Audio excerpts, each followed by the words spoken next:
네, 오늘 창세기 26장 26절에 33절 본문으로 이삭의 축복이 갱신되다 라는 제목으로 하나님의 말씀 나누겠습니다. 할렐루야. 아멘. 네, 다시 한번 대답해 보겠습니다. 할렐루야. 아멘. 네, 여러분 제 소원이 무엇인지 아십니까? 제 소원을 말씀드리면 정말 솔직한 심정이 그렇습니다. 제 자신이 낮아지고 그리고 제 자신의 상급을 다 잃어버린다 할지라도 하나님이 저에게 위탁하신 여러분들이 영적으로 깨어나고 영적인 축복만 누릴 수 있다면 정말 뭐든지 하고 싶습니다. 뭐든지 정말 낮아지고 비참해지고 우스워지고 그럴지라도 여러분들만 축복을 누릴 수 있다면 저는 그렇게라도 하고 싶습니다.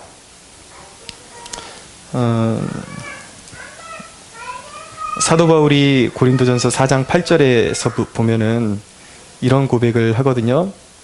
너희가 이미 배부르며 이미 풍성하며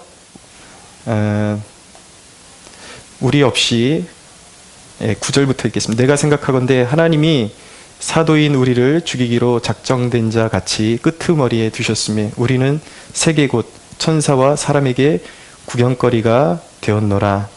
우리는 그리스도 때문에 어리석으나 너희는 그리스도 안에서 지혜롭고 우리는 약하나 너희는 강하고 너희는 존귀하나 우리는 비천하다 라고 그렇게 말하고 있습니다. 그리고 13절에 보니까 비방을 받은 즉 권면하니 우리가 지금까지 세상의 더러운 것과 만물의 찌꺼기같이 되었도다 라고 그렇게 고백합니다. 그러니까 사도 바울이 그 섬기는 교회를 위해서 어떻게 헌신했는가, 자신은 사람들에게 비방을 받고 핍박을 받고 만물의 찌꺼기처럼 그렇게 취급을 받으면서도 교회를 위해서 헌신하는 것이 아깝지 않다라고 그렇게 이야기하는 것입니다. 감히 사도 바울에 비할 바는 아니지만 제 마음도 그렇습니다. 여러분들이 은혜 받을 수만 있다면, 하나님 앞에 바로 설 수만 있다면 제 모든 것을 내어드리고 싶습니다. 여러분 어둠에서 넓고 푸른 대양으로 가고 싶다면 어떻게 해야 되냐면 가본 사람을 잘 따라가야 합니다. 여러분 영적인 놀라운 깊은 세계가 있음을 믿으십시오. 제가 이 단에서 사실은 제가 뭐 이렇게 금식을 오래 했다 이런 얘기가 제 상급을 다 잃어버리는 얘기예요. 근데 제가 말씀드린 것처럼 제가 상급을 다 잃어버리더라도 여러분들이 설 수만 있다면 그 얘기를 하고 싶습니다. 제가 40일 금식을 한번 하고 이곳에 와서 21일 금식을 전일 금식을 하면서 경험한 것은 무엇이냐면요, 죽고자 하면 산다는 것이었습니다. 여러분들도 보셨겠지만 처음 40일 금식할 때에도 목요 집회와 주일 예배 그대로 제가 섬기면서 그렇게 40일을 섬겼습니다. 그리고 21일 내는 매일매일 저녁마다 집회를 했는데 하루도 제가 기도 소리가 줄어든 적이 없습니다. 제가 설교할 때 오히려 제 21일 동안의 설교 기간 동안이 평소보다 더 목소리가 우렁차고 더 힘찼습니다. 여러분들이 보셨죠? 네, 여러분들이 보셨습니다. 여러분, 제가 제일 안타까운 것이 무엇이냐면 이전에 그런 적이 있어요. 우리 청년들이 아르바이트하고 와가지고 같이 철야를 하는데 여기 와가지고 다 죽는 표정으로 기도하자 그러니까 기도하지도 않고 흥얼흥얼거리다가 그러다가 그냥 이제 기도가 끝나버리는 그래서 왜 그러고 있냐 그러면 일이 힘들어서 그렇다라는 거예요. 여러분, 일이 힘들어서가 아닙니다. 정신력이에요. 정신의 차이인 것입니다. 여러분, 하나님의 영광을 위해서 내가 생명을 드리고자 하면 부어주시는 능력이 있음을 깨달으십시오. 사람들이 그걸 돌파하지를 못하는 거예요. 늘 정신세계에 매여있기 때문에 나는 안 돼, 나는 지금 피곤한 사람이야. 여러분, 조금만 아프면은 새벽기도 빠지기 원하고 기도의 자리를 기도의 자리에서 빠져버리기를 원하는 것은요, 여러분 그런 마음가짐을 가지고는 이 세상을 이길 수가 없습니다. 여러분, 하나님께 내 생명을 드리고자 하는 그 지점에서 하나님께서 부어주시는 능력이 있음을 깨달으셔야 돼요. 제가 악으로 버틴 것이 아닙니다. 20일 동안 한 게 정말 이 단에 서면 그 부어짐이 있어요. 위로부터 부어짐이 있습니다. 여러분들이 정말 어렵고 힘들 때 이 자리에 와서 여러분들의 그 마음이 원하는 거, 육신이 원하는 대로 하지 마시고 피곤할 때 더 부르짖고 피곤할 때 더 하나님을 찾게 되면 위로부터 부어지는 능력이 있다고요. 사랑하는 여러분, 모든 문제를 돌파할 수 있는 능력을 공급받는 여러분들이 되기를 축원합니다. 여러분, 육체에 굴복하지 마십시오. 여러분들 여기서 제가 말씀드릴 때에 이 성령님이 임재하시는 순간이 있습니다. 그러면 여러분, 제가 이렇게 멘트 하나하나 할 때도 예배를 인도해 갈 때에 제가 그냥 멋있게 보이기 위해서 여러분들에게 말을 꾸며내는 것이 아니라 성령께서 주시는 감동을 따라서 제가 이렇게 마음을 열고 여러분들 이렇게 따라오라고 이렇게 멘트를 하는 거예요. 그럼 그 멘트에 주의를 잘 기울이십시오. 그러면 그 마음을, 예배를 인도하는 예배 인도자와 한 마음을 품으려고 그 마음을 느끼려고 노력하십시오. 그러면서 따라오십시오. 그러면 여러분들이 이제껏 경험해보지 못한 놀라운 영적인 세계가 열리는 것을 경험하게 될 것입니다. 있어요. 그런 세계가 있어요. 예전에 제가 영락교회 전임 전도사를 할 때 건강을 위해서 탁구를 배운 적이 있습니다. 근데 거기서 이제 할아버지가 선수 출신인데 그냥 제가 쉽게 탁구할배 그렇게 불렀어요. 이 탁구할배에게 제가 탁구를 배우는데 드라이브라는 것이 굉장히 어렵더라고요. 이 공을 넘기는데 제가 하면은 똑같이 하는 것 같은데 공이 상대방 그 네트에 가서 꽂히지를 않는 거예요. 아무리 해도 안 되는데 이 탁구할배가 제 손을 붙잡고 이렇게 한번 해보라고 그러면서 각도를 살짝 조정해가지고 공을, 이 탁구할배가 제 손을 잡고 쳐주는데 정확하게 그 꽂히는 것을 보았습니다. 똑같이 하는 것 같은데 이 미세한 각도에 따라서 공이 제자리에 꽂히기도 하고 계속 엉뚱한 데로 날아가기도 한다는 것이죠. 여러분들 그렇게 생각하실 수 있어요. 전양반이 하는 거랑 앞에서 인도하는 저 목사가 하는 거랑 나랑 뭐 기도도 똑같고 다 똑같은데 뭐가 다르겠냐라고 생각할 수도 있겠지만, 앞서 가보고 하나님께서 기름 부어주신 종을 따라오면 여러분들이 경험해보지 못한 세계로 이룰 수 있다는 것을 믿어야 하는 것입니다. 똑같은 것 같은데 그 미세한 차이 하나가 엄청난 결과를 초래한다는 것을 꼭 기억하십시오.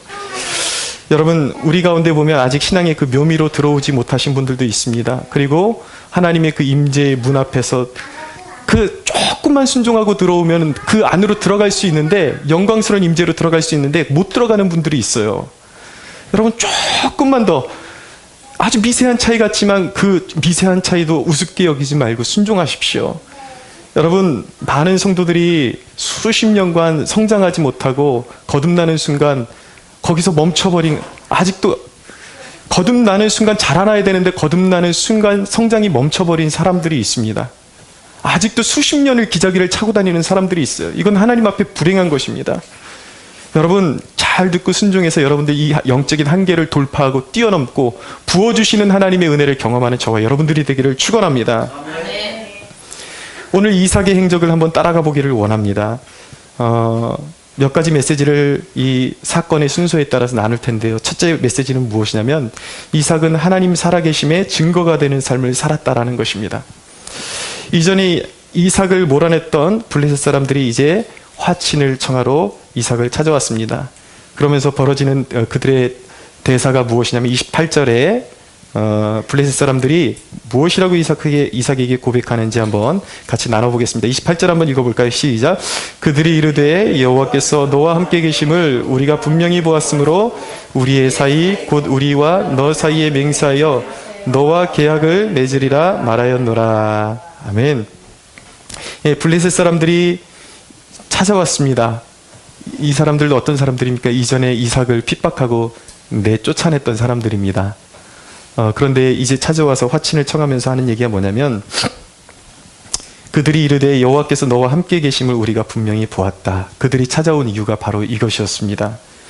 여러분, 이삭의 삶은 이런 삶이었습니다. 그가 세상을 따라간 것이 아니라 세상이 그를 두려워하게 만드는 삶이었다라는 것입니다. 여러분, 이삭이 무슨 군인입니까? 이삭이 무슨 절대 군주입니까? 그가 무엇이 두려워서 블레셋 사람들이 화친을 청하러 왔겠냐고요. 두려움의 대상이 되었겠냐고요. 그것은요, 이삭이 잘나서가 아니에요. 이삭이 온전히 하나님을 약함 중에서 의존했기 때문에 하나님께서 이삭과 함께 하시는 증거들이 그의 삶 가운데 계속해서 나타났기 때문입니다. 여러분, 그리스도인이라는 이 이름에, 찬란한 이름에 놓여있는 그 영적인 권세를 여러분들이 아십니까? 우리는 약한 존재인 것 같고 아무것도 아닌 것 같지만 하나님이 우리와 함께 하실 때 그 그리스도인이라는 이름에는 놀랍고 영광스러운 가치가 거기에 숨어져 있는 것입니다. 그 권위와 권세를 모르니까 늘 세상 꽁무니를 따라다니는 거죠. 하나님을 우선순위에 두고 하나님이 기뻐하시는, 하나님이 만족해드리는 삶을 살면 세상이 따라오게 돼 있는데 늘 자기의 생각과 자기의 환경과 자기의 의도를 따라서 하나님을 뒤로 하고 세상을 먼저 따라가니까 결국은 이도 안 되고 저도 안 되는 그러한 우스운 꼴로 살아갈 수밖에 없는 것입니다. 여러분, 이삭이 실수가 없었던 것이 아니에요. 이삭도 실수했습니다. 근데 그가 달랐던 것은 무엇이냐면 실수를 통해서 더 강인한 신앙인이 되었다라는 거예요. 실수할 수 있습니다. 그러나 똑같은 실수를 계속 반복하는 것은 어리석은 것입니다. 실수를 교훈 삼아서 더욱더 강인한 신앙인이 되려고 노력하셔야죠. 그런데 여러분, 왜 우리 세대 신앙인들에게는 세상에 이렇게 무릎 꿇는 역사가 일어나지 않는 것일까요? 왜 실수가 축복으로 이어지지 않고 돌고 도는 비참한 인생이 되는 것일까요? 잘 들으십시오. 참 회개가 없기 때문입니다. 여러분, 교회에 오면 늘 하나님은 여러분들의 삶을 회복하실 수 있습니다. 하나님은 그만한 능력이 있으십니다. 하나님이 분명히 그렇게 하실 것입니다라고 그렇게 선포하고 아멘하고 돌아갔는데 왜 어떤 사람의 경우에는 수십 년을 돌고 도는 똑같은 비참한 인생을 그렇게 살고 있냐라는 것이죠. 여러분, 예전에 이런 경험이 있었습니다.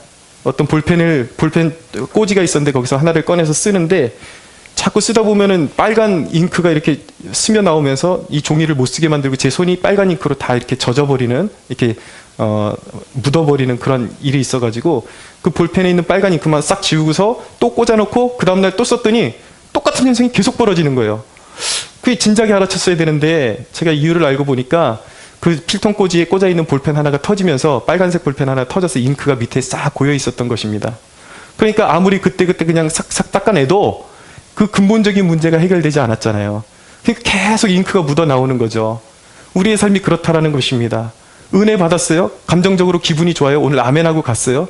근데 근본적인 문제에 대해서 해결 안 받은 것이 없으니까, 그리고 분명히 하나님께서 해결책을 주셨는데 거기에 대해서 순종이 없으니까 늘 그 자리에서 기분 좋게 오늘 아멘하고 갔는데 닦아냈는데 늘 똑같은 실수를 반복하면서 인생이 피폐해지고 늘 패배하는 인생이 될 수밖에 없다라는 것입니다. 근본적인 문제를 치유함 받아야 돼요. 여러분, 말씀을 듣고 오늘 그냥 이 순간의 기분은 좋아지는 것, 그런 것으로는 어떤 변화도 일어나지 않습니다. 여러분, 이젠 그러지 말아야지 말로 끝나는 신앙으로 수십 년 소진되어 버리고 그냥 그렇게 죽을 수도 있습니다. 악담이 아니라 그렇습니다. 제가 그냥 말씀드릴게요. 서스럼 없이 누워서 침 뱉기라도 말씀드릴게요. 우리 작은 어머니가 계신데 제가 어렸을 때부터 늘 보면은 그 입에 하나님을 달고 살았습니다. 하나님이 하신다고. 얼마나 그 말을 보면은 뭐든지 아멘, 할렐루야, 말끝마다 할렐루야, 하나님이 하시지.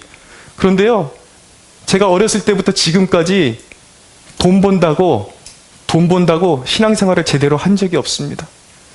지금까지 그 인생 돌고 도는 인생이에요. 아직까지도 그 인생이 진정으로 축복이 됐는가? 아니에요.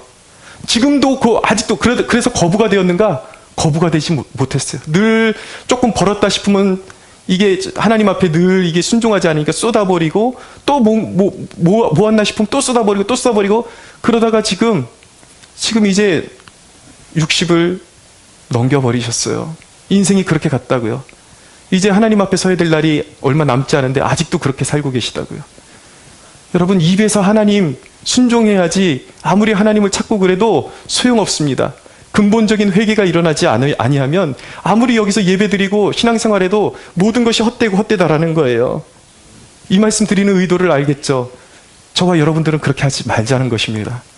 제발 하나님의 말씀을 알아듣고 이 부족한 종을 통해서 선포되는 말씀을 알아듣고 말귀를 좀 알아듣고 순종해서 모두가 하나님의 영적인 축복의 지경으로 나가자는 것입니다. 할렐루야. 아멘. 여러분, 하나님이 원하시는 것은 순간적인 동의가 아니에요. 여기서 그냥 아멘으로 끝나는 것이 아니라 여러분들의 삶 전 인격적인 삶, 모든 삶을 하나님께서 받으시기를 원하십니다. 그것을 요구하신다고요. 그런데 여러분, 성도들의 신앙이 얼마나 말뿐인지 발견하는 것은 그렇게 어렵지 않습니다. 말로는 늘 기도에 목숨 걸어야 한다고 그렇게 외쳐요. 그러나 여러분, 제가 이렇게 임상적으로 실험을 해보니까 이 기도를 실제로 하는 것은 전혀 다른 일입니다. 우리 청년들도 이렇게 지도에 보면 아우, 목사님, 하나님을 위해서 생명 다 드리고 싶어요. 오늘 큰 은혜 받았어요. 다 드리고 싶어요. 그래. 정말 이제 그 친구들하고 이렇게 같이 지내다가 그러면 이제는 결단하고 이제 좀 실제적인 기도를 하자 그러면요. 오늘 몇 시까지 나와 그러면 갑자기 인상이 싹 변합니다. 인상이 변해서 그렇게 귀찮다라는 표정을 짓고요. 하려고 하지 않습니다. 입으로 맨날 기도가 나 생명 드리고 싶어요. 소용없는 것입니다. 단 하루에 1시간, 일주일에 1시간 기도하자 그러는데도 그 절레절레 흔들면서 안 한다 그러는데요. 그게 사람들의 모습이라고요. 그게 우리의 모습이라고요. 순종해야 한다는 것을 누구나 알고 있습니다. 그러나 배울 자세는 되어 있지 않습니다. 순종해야 합니다. 순종해야 됩니다. 아멘 합니다. 그래서 이렇게 살아야 됩니다. 이렇게 좀 조절하십시오. 이게 좀 이렇게 안 되는 것 같은데요. 말씀드리면요. 기분 나빠합니다. 싫어합니다. 순종하지 않아요. 여러분, 와서 어깨가 이렇게 올라가 있으면 운동 배우는데 어깨 좀 내리라고. 그럼 내려야지 이게 운동이 시작되는 게 아니에요. 바른 자세를 갖춰 운동이 시작되는 것 아닙니까? 근데 교회에 와서 차렷하라 그러는데 10수년을 예수 믿었는데도 불구하고 차렷이 안 돼요. 다음 진도로 나갈 수가 없는 거예요.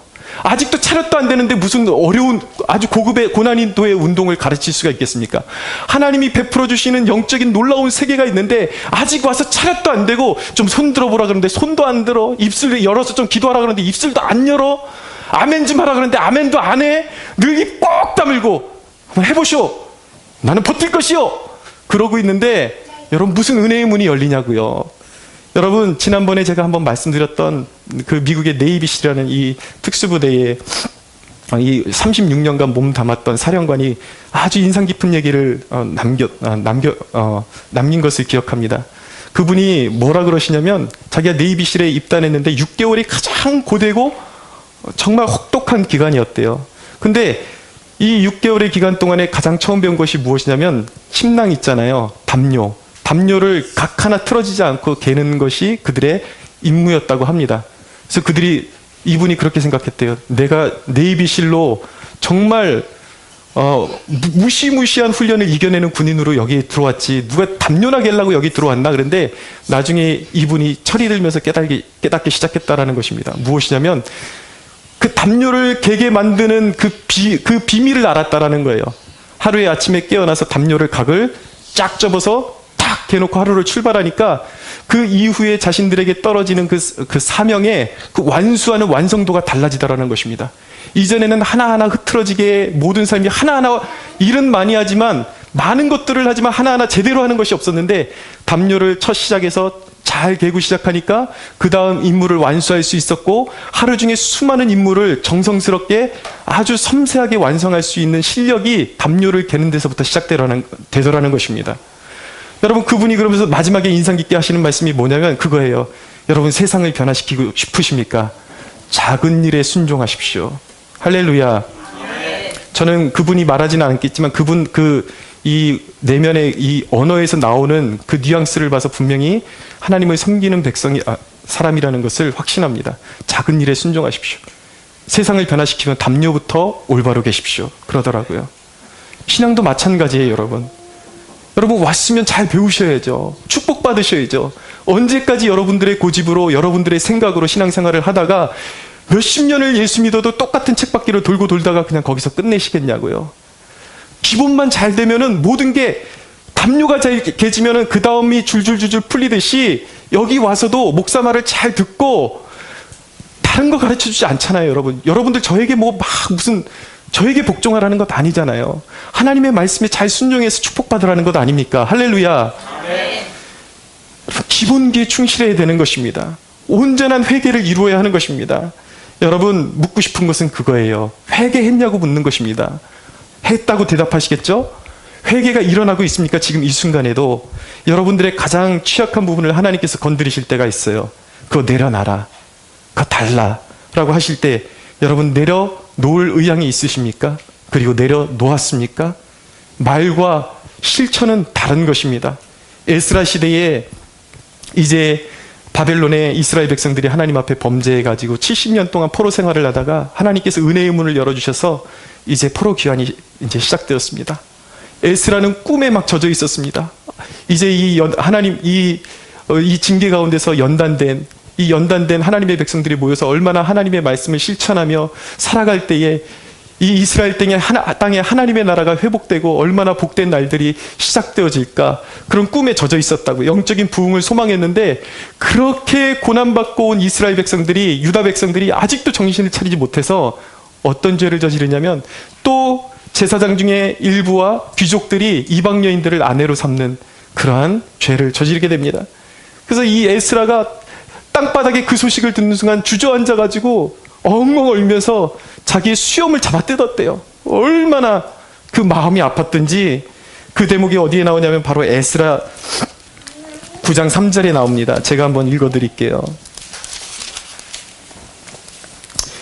9장 3절에 보면 내가 이 일을 듣고 속옷과 겉옷을 찢고 머리털과 수염을 뜯으며 기가 막혀 앉으니 라고 말씀하고 있어요. 기가 막힌 것입니다. 그렇게 고난받고 왔는데, 이제는 부흥을 원했는데, 이제는 정신 차리고 살 줄 알았는데, 이 백성들이 또 정신을 차리지 못하고 죄악의 길로 걸어가는 그 모습을 보면서 너무나도 가슴이 아팠던 것입니다. 그런데 여러분, 에스라가 그렇게 하나님 앞에 회개했을 때 깨어있는 몇 사람들이 에스라를 돕기 시작했습니다. 그래서 그들을 중심으로 해서 이 유다 공동체에 있는 이방 여인과 결혼한 그 사람들, 그 모두에게 헤어질 것을 촉구합니다. 회개를 촉구합니다.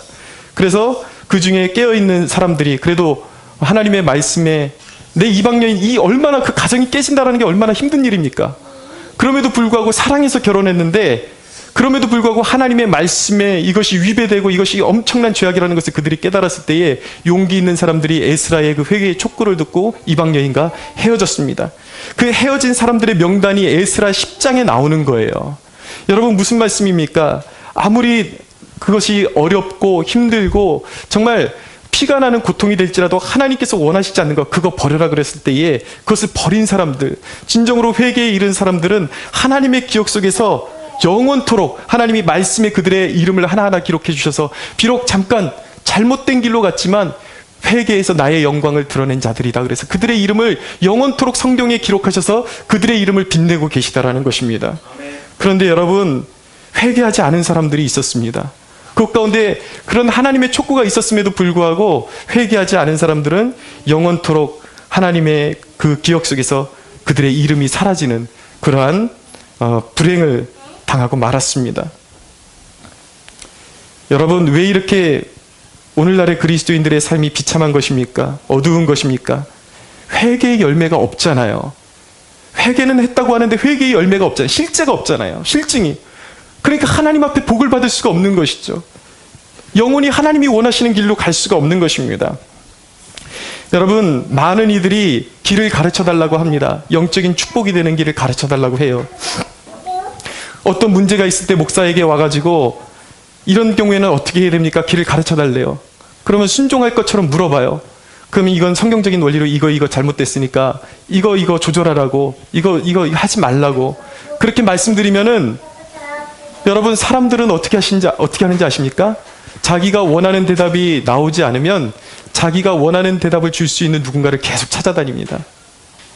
그런 것을 많이 봤어요. 자기가 원하는 대답을 주지 않으면 자기가 지금 내려놓지 못하는 것이 옳다고 대답해 줄 수 있는 누군가를 계속 찾아다닙니다. 그리고 결국 찾아내요.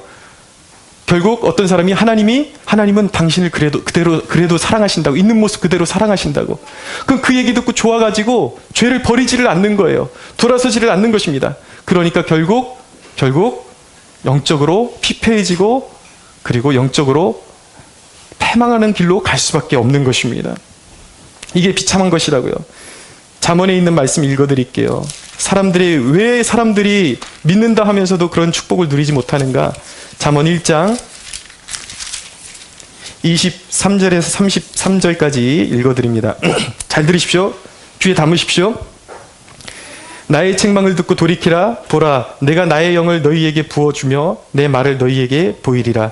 내가 불렀으나 너희가 듣기 싫어하였고 내가 손을 폈으나 돌아보는 자가 없었고 도리어 나의 모든 교훈을 멸시하며 나의 책망을 받지 아니하였은즉 너희가 재앙을 만날 때에 내가 웃을 것이며 너희에게 두려움이 임할 때에 내가 비웃으리라. 너희의 두려움이 광풍같이 임하겠고 너희의 재앙이 폭풍같이 이르겠고 너희에게 근심과 슬픔이 임하리니 그때에 너희가 나를 부르리라. 그래도 내가 대답하지 아니하겠고 부지런히 나를 찾으리라. 그래도 나를 만나지 못하리니 대저 너희가 지식을 미워하며 여호와 경외하기를 즐거워하지 아니하며 나의 교훈을 받지 아니하고 나의 모든 책망을 업신 여겼음이라. 그러므로 자기 행위의 열매를 먹으며 자기 꾀에 배부르리라. 어리석은 자의 퇴보는 자기를 죽이며 미련한 자의 안일은 자기를 멸망시키려니와 오직 내 말을 듣는 자는 평안히 살며 재앙에 두려움이 없이 안전하리라. 아멘. 무슨 말입니까? 이스라엘 백성들이 하나님께서 그 죄를 버려야지 내가 너희와 함께 하실 것이다 그렇게 선포하시고 말씀하셨음에도 불구하고 하나님께서 버리라는 것은 콧방귀를 뀌고 버린 적이 없는 거예요. 그리고 재난이 오니까 그때서야 하나님 도와달라 그러는데 그것은 무엇이냐면 하나님이 버리라는 것은 버리라는 것은 버릴 의도가 전혀 없고 내가 원하는 것만 하나님께 찾았다라는 거예요. 그랬을 때 하나님께서 뭐라고 말씀하시냐면 비웃으신다라는 거예요. 그런 기도를. 내가 너희를 돌보지 않을 것이다. 여러분 이것이 우리의 모습 아니냐고요. 하나님은 지금도 여러분들의 삶을 화영검처럼 두르시고 돌봐주시며 세상을 다스리는 권세를 우리에게 회복시켜주기를 원하십니다. 할렐루야. 그것이 우리를 창조하신 목적이라고요. 번성하고 충만해서 땅을 다스리고 물론 섬김으로 다스리는 것이지만 세상의 권세를 호령하며 우리가 세상에 무릎 꿇는 것이 아니라 세상이 우리 앞에 무릎 꿇게끔 하나님께서 우리를 그렇게 창조하셨다고요. 온전히 회개의 열매를 맺을 때 하나님께서 그 권세를 회복시켜 주시겠다는 약속을 믿으십시오. 여러분 그러면 어떻게 해야 되겠습니까? 세상을 버리고 주님께 삶을 드리십시오. 술에 의지하지 말고 주님을 따르십시오. 주의를 거룩하게 지키십시오. 주님의 근심이 되는 일은 무엇이든지 버리기로 결단하고 주님이 원하시는 일은 무엇이든지 그것이 무엇이든지 종이 듣겠나이다. 내가 하겠습니다라고 결단할 수 있는 여러분들이 되시기를 축원합니다. 두 번째로 이삭은 용서의 사람이었습니다. 여러분 하나님과의 관계에 막힘이 없으려면 이 대목을 잘 들으십시오. 여러분 우리가 버려야 할 마음이 무엇이냐면 세상으로 하여금 덕보겠다라는 마음, 사람들의 인정에 목마른 마음, 내가 성공하면 사람들이 나를 따를 것이다라고 하는 그러한 영적인 허영과 허상을 떨쳐버려야 하는 것입니다. 29절을 보십시오. 오늘 본문 29절 같이 한번 읽어볼까요? 시작. 너는 우리를 해하지 말라. 이는 우리가 너를 범하지 아니하고 선한 일만 내게 행하여 내가 평안히 가게 하였음이니라. 이제 너는 여호와께 복을 받은 자니라. 아멘. 여러분 블레셋 사람들이 이삭에게 와서 하는 말이 뭐냐면 너는 우리를 해하지 말라. 우리는 너를 범하지 않았잖아. 너를 해하지 않았잖아. 그리고 선한 일만 했잖아. 라고 하는 거예요. 정말 그랬습니까? 어느 정도 사실이에요. 이 아비멜렉이 이삭이 그 아내를 그 동생이라고 거짓말했을 때 그를 보호해 준 적도 있습니다. 그러나 블레셋 사람들이 이삭을 시기해가지고 그 우물을 계속 메꿔버리고 핍박하는데도 불구하고 알면서도 아비멜렉이 그걸 막아주지 않았어요. 그러면서 블레셋 사람들이 그를 핍박해서 내몰아갔습니다. 그랬던 사람들이 뭐라 그러냐면 이제 와서 하는 말이 뭐냐면 우리가 너에게 선한 일만 했잖아. 그러니까 우리 친해지자라고 그렇게 이야기하는 것입니다. 여러분 이게 세상이에요. 세상은 약한 자를 소중하게 여길 줄 모릅니다. 그러나 힘이 세지고 영향력이 생기면 그때는 친해지자고 또 찾습니다. 근데 어떤 사람들은 세상의 그런 면들을 보면서 굉장히 세상에 실망했기 때문에 그 세상을 향한 상처에 눌려 사는 사람들이 있습니다. 믿을 인간 아무도 없구나. 세상이 나에게 이렇게 상처를 주었어. 내가 힘이 세지면 가만두지 않을 거야. 내 보란듯이 살아낼 거야. 이런 마음을 가지고 여러분 그리스도인이 이런 마음을 가지고 살 때 그것이 결코 축복이 되지 않는다라는 것이죠. 여러분 우리 그리스도인들은 그런 세상 때문에 서운해할 필요가 없습니다. 그것이 세상이에요. 세상은 원래 그런 것입니다. 여러분 우리가 세상에 흔들리지 않는 영적 거정으로 우뚝 서기 위해서는 우리의 마음을 좀 더 넓혀야 하는 것입니다. 할렐루야. 네. 여러분 세상을 대해서 덕보겠다라는 마음도 버리십시오. 그리고 안갚음을 주겠다라는 마음도 버리십시오. 여러분 세상에 안갚음을 하겠다, 상처를 받고 살지 마시고, 그럼에도 불구하고 세상이 그런 모양임에도 불구하고 하나님께서 내게 축복을 주시면 하나님께서 주신 복으로 오히려 그 영적인 무지에 갇혀있는 세상을 섬기겠다라는 옳은 마음을 가지고 살아갈 수 있게 되기를 원합니다. 제가 이렇게 페이스북에다가 글을 올리는데 저에게 굉장히 도움이 되기 때문에 올립니다. 근데 처음에는 그 올리면서 사람들하고 친구 맺어서 제 글이 좋으면 사람들이 거기에다가 이제 좋다라는 그런 그런 호의의 표시를 눌러주거든요. 그러면은 처음에는 그것이 굉장히 좀 인식이 되더라고요. 사람들에게 어느 정도 인정받고 싶고, 또 누군가가 내가 글을 올렸는데 그것에 호응을 안 해줄 때는 좀 화도 나고, 왜냐면 이렇게 너무 막 심할 때는 차라리 이걸 그냥 끊어버리고 단절해버릴까, 세상과 단절해버릴까, 그런 마음이 있을 때도 있었습니다. 그런데 여러분, 그러한 상처 때문에 세상과의 소통을 단절하면 안 되는 것입니다. 여러분, 내가 받은 은혜를 이유 없이, 조건 없이 그 페이스북 공간에 정말 내게 하나님께서 주신 그 은혜를 나누고자 할 때에, 사람들에게 나눠줄 때에 그것은 상처의 장이 아니라 은혜의 장이 될 수도 있는 것입니다. 누군가가 그것을 통해서 용기를 얻고 힘을 얻을 수가 있는 것이죠. 여러분, 무슨 말씀을 드리고 싶은 것이냐면, 세상이 나를 대하는 태도에 상처받지 말라는 것입니다. 세상은 원래 그런 거예요. 상황에 따라서, 이득에 따라서 태도가 달라지는 것이 세상이라고요. 그러나 여러분, 주님의 마음을 품으십시오. 주님께서 여러분들에게 무엇을 주시든지 그 주신 것으로 그런 병든 세상을 치유하는 도구가 해달라고 기도할 수 있는 저와 여러분들이 되기를 원합니다. 여러분, 이삭은 이 블레셋 사람들을 책망했습니다. 27절 보세요. 한번 같이 읽어보겠습니다. 시작. 이삭이 그들에게 이르되 너희가 나를 미워하여 나에게 너희를 떠나게 하였거늘 어찌하여 내게 왔느냐. 이삭은 그들에게 맹목적으로 그들을 용서한 것은 아니었지만 분명하게 그들을 책망했습니다. 마음에 내키지 않았을 거예요. 그런데 그들이 겉다르고 속다른 마음이라 할지라도 화친을 청했을 때에 그들의 화친을 무시하지 않습니다. 그냥 그대로 받아줍니다. 그 이야기는 무엇입니까? 이삭은 용서의 사람이었다라는 것입니다. 여러분, 용서야말로 은혜의 수로를 여는 열쇠임을 잊지 마십시오. 미움을 품지 마십시오. 세상이 여러분들에게 상처를 주었다고, 교회에 다닐 때 교회에 어떤 사람들이 여러분들에게 상처를 주었다고 미움을 품지 마십시오. 미움을 품으면 마음에 어두움이 몰려닥칩니다. 어두움에 붙잡힙니다.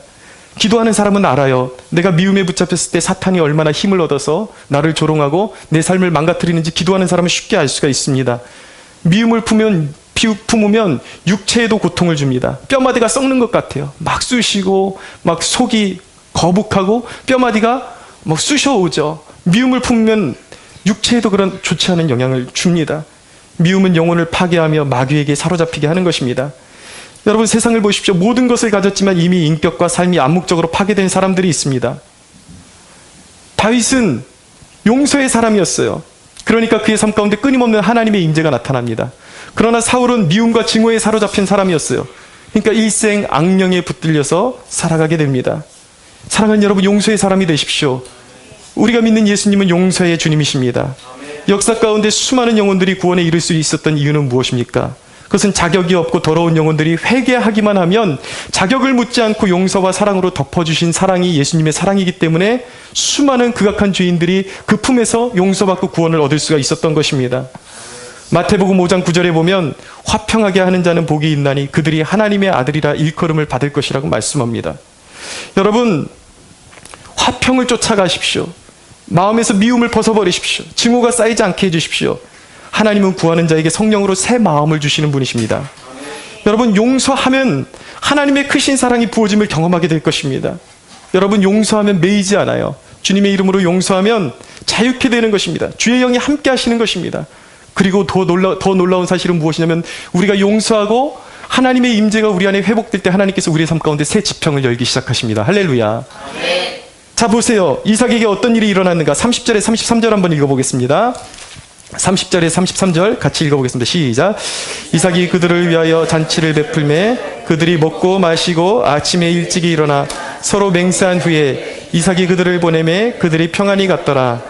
그날에 이삭의 종들이 자기들이 판 우물에 대하여 이삭에게 와서 알리어 이르되 우리가 물을 얻었나이다 하매 그가 그 이름을 세바라 한지라. 그러므로 그 성읍 이름이 오늘까지 부엘세바였더라. 아멘. 예. 하나님께 그 이삭이 하나님의 말씀에 순종하고 마음에 사람들에 대한 앙금을 품지 않고 모든 것을 씻어버리고 용서의 사람으로 살아갈 때에 하나님께서 어떤 역사를 이루어 가시는가, 그의 삶 가운데 새로운 은혜의 지평을 열어주시는 것입니다. 하나님이 끊임없이 축복해 주셨어요. 새 우물을 발견하고 그 이름을 세바라고 이름 붙였어요. 그것은 무엇이냐면 아버지 아브라함의 믿음의 발자취를 쫓아가겠다라는 결단인 것입니다. 이미 창세기 21장에 보면은 아브라함이 그 자신의 우물을 넣고 거기에다가 브엘세바라고 이름을 붙였었어요. 근데 한동안 그 이름이 잊혀지는 듯 했다가 이제 이삭이 그 새로운 우물을 파고서 아브라함의 믿음을 쫓아가고자 하는 의미에서 세바라 이름 붙이고 그 지역 이름이 이제 브엘세바로 확정되게 되는 것입니다.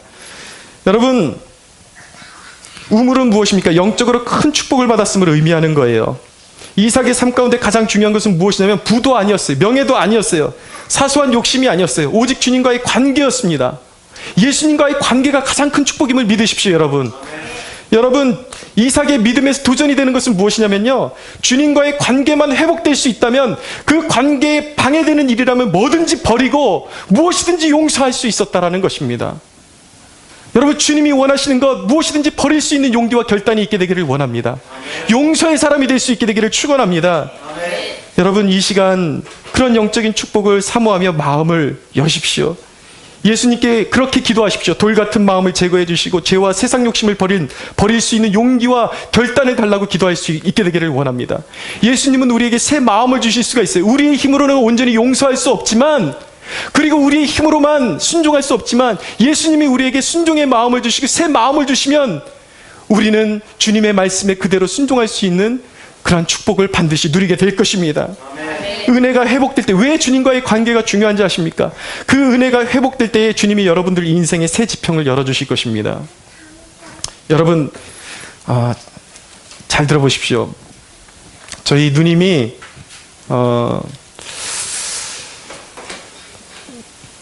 지금 이제 매형이 사업을 하셨는데 굉장히 몇 년대 그 물질적인 기근을 계속 지나고 있습니다. 좀 어려운 시기를 지나고 있어요. 많이 핍절하고 어려운 시기를 지나고 있습니다. 근데 저희 누님이 그 한 교회, 인천의 한 교회 권사님이신데 얼마나 교회를 잘 섬기는지 몰라요. 하루는 제가 어떤 장면을 목격했냐면, 목사님, 그 개인적인 친분이 있는 목사님들이 교회에 방문하게 되었는데 한 번도 사전에 조율도 없이 그 순간에 전화해가지고 우리 저기 이은희 권사님 교회에 지금 와서 밥 좀 하시라고 그러는 거예요. 근데 제가 같은 목사인데도 불구하고 좀 이해가 가지를 않았습니다. 이건 좀 아닌 것 같다라는 생각도 들더라고요. 근데 저희 누님이 어떻게 반응을 하냐면 인상도 한번 쓰지 않고 예 알겠습니다 그냥 대답하고 그냥 그 자리에서 교회를 가서 그렇게 섬기는 모습을 보았습니다. 근데 여러분, 무엇을 말씀드리고 싶으냐면 굉장히 지금 재정적으로 어려움을 지나고 있는데 그 딸이 지금 이제 음악을 전공하고 이제 대학을 졸업하고 독일로 유학을 가지 않겠다 그러더니만 독일로 자신이 유학을 가버렸어요. 그러니까 이제 부모 마음에는 굉장히 그 어려움이 있죠. 이걸 어떻게 또 뒷바라지를 해주나. 근데 저희 누님을 보면 정말 묵묵히 잘 섬깁니다. 근데 하나님이 어떤 은혜를 주시냐면요, 정말 계획도 없이 그렇게 기대도 하지 않고 독일로 건너갔는데 독일 국가에서 주는 학비는 물론 생활비까지 다 주는 장학금을 받게 되었다라는 것입니다. 여러분, 무슨 말씀을 드리고 싶으냐면은, 자, 우리 조카가 그런 축복을 받았으니까 자랑하는 것이 아니에요. 우리의 삶 가운데 영적인 기근이 올 수가 있습니다. 그런데 하나님의 은혜는 그 기근 중에도 예수 그리스도와의 그 관계를 가장 소중히 여기고 은혜의 샘을 추구하면은 우리의 기근 중에도 은혜의 샘을 터뜨려 주셔서 그 기근을 건너게 하시는 은혜를 주신다라는 것입니다. 아멘. 할렐루야. 아멘. 그런 은혜가 있다고요. 여러분, 그리스도인의 삶 가운데 고난이 있어요. 비록 주님과 함께하는 삶에도 고난이 있지만 그 주님과 함께하는 고난은 세상 사람들이 받는 죄 때문에 받는 고난과 다른 것입니다. 그리스도인이 받는 고난은, 올바른 주님과의 관계 속에서 받는 고난은 결국 그 고난을 통해서 영적으로 열매 맺는 고난이요, 그것이 영원으로 가는 고난임을 믿어야 하는 것입니다. 그러나 세상 사람들이 받는 고난은 멸망으로 가는 고난이라고요. 사랑하는 여러분, 축복합니다. 주님을 위해 살고 죽기로 결단하십시오. 이 은혜의 샘을 회복하게 되는 저와 여러분들이 되기를 원합니다. 주님이 원하신다면 무엇이든지 하겠습니다. 그렇게 순종하고 결단하고 죄를 버리고 그리고 여러분들의 마음에 있는 세상을 향한 상처도 씻어버리고 온전한 주님과 예수 그리스도의 온전한 관계가 회복되어지는 축복이 이 자리에 임하기를 간절히 소원합니다. 우리 하나님께 영광의 박수 올려드리겠습니다.